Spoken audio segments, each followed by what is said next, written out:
Hello, in front of me I've got Peugeot 2008.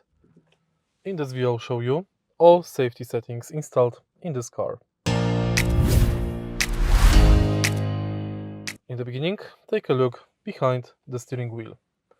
Right here we can find cruise control and speed limiter panel.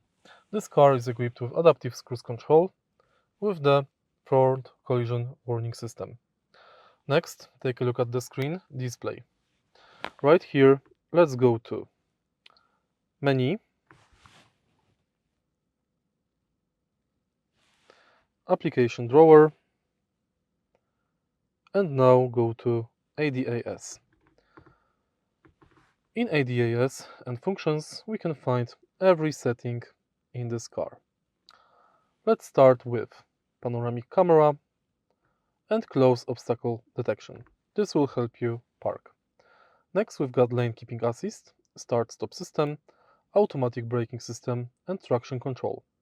This will help you while driving.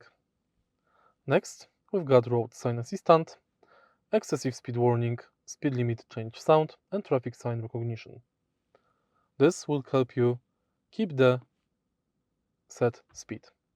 In the end, for safety, we can find blind spot alert and driver attention alert. Also, the car is equipped with multiple airbags and ISOFIX in the rear. If you found the video helpful, please leave like, comment and subscribe.